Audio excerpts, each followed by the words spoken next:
അമേരിക്കയിലെ ആ സ്റ്റേറ്റിൻ്റെ ഗവർണർ, അല്ലെങ്കിൽ ആർണോൾഡ് ഷ്വാസ്നഗറെ പോലുള്ള ചലച്ചിത്ര താരങ്ങൾ, ഇങ്ങനെ വമ്പന്മാരാണ്. അപ്പോൾ ഇവരും നമ്മളും കൂടി ഇരുന്നാണ് ഡിന്നറൊക്കെ കഴിക്കുന്നത്. അപ്പോൾ ആ സമയത്ത് ചില സമയത്ത് ഞാൻ പെട്ടെന്ന് അങ്ങ് ഓർക്കും, എൻ്റെ തൊട്ടടുത്തിരിക്കുന്നത് റിച്ചാർഡ് ബ്രാൻസനാണ്, അല്ലെങ്കിൽ ഇവിടെ ഇരിക്കുന്നത് ആർണോൾഡ് ഷ്വാസ്നഗറാണ്, ഇതിരിക്കുന്നത് കാലിഫോർണിയ ഗവർണറാണ്, അല്ലെങ്കിൽ ന്യൂ മെക്സിക്കോയുടെ ഗവർണറാണ്. ഇവരുടെ ഒപ്പം ഞാനും ഇരുന്ന് ഡിന്നർ കഴിക്കുന്നു. ആ പെട്ടെന്നൊരു സെക്കൻഡിൽ ഞാൻ തിരിച്ചു പോകും. ഞാൻ ഈ സമയത്ത് എൻ്റെ ഗ്രാമത്തിൽ, എൻ്റെ വീട്ടിൽ, എൻ്റെ മറ്റ് കുടുംബാംഗങ്ങളിരുന്ന് ഭക്ഷണം കഴിക്കുന്ന ആ സാഹചര്യവും, ഞാൻ അല്ലെങ്കിൽ ഒരാഴ്ച മുമ്പ് ഞാൻ ജീവിച്ച ആ സാഹചര്യവും, അല്ലെങ്കിൽ ഞാൻ വളർന്നു വന്നൊരു സാഹചര്യവും, ഇപ്പോൾ ഇരിക്കുന്ന ഈ ഒരു സെക്കൻഡും തമ്മിലുള്ള ഒരു കമ്പാരിസൺ പെട്ടെന്ന് വരുമ്പോൾ ചില സമയത്ത് നമ്മൾ ഒരു ഒരു വേറൊരു ഫീൽ നമുക്ക് വരും. അങ്ങനെയൊക്കെയുള്ള ചില സമയങ്ങളിലാണ് നമുക്ക് വരിക. അല്ലാതെ ഇപ്പോൾ ഞാൻ പറഞ്ഞല്ലോ, ചെറിയ കാര്യങ്ങളൊന്നും എന്നെ ഇപ്പോൾ അത്ഭുതപ്പെടുത്താതായി.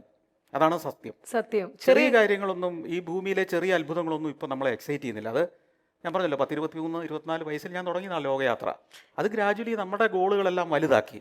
അപ്പോൾ സംഭവിക്കുന്നത് എന്താ വെച്ച് കഴിഞ്ഞാൽ, എൻ്റെ കൂടെ പ്രവർത്തിക്കുന്നവർക്കാണ് ഇതിൻ്റെ എല്ലാം അപകടം. അവർക്ക് എന്നെ തൃപ്തിപ്പെടുത്താൻ കഴിയില്ല എന്നുള്ളതാണ് ഏറ്റവും വലിയ പ്രശ്നം.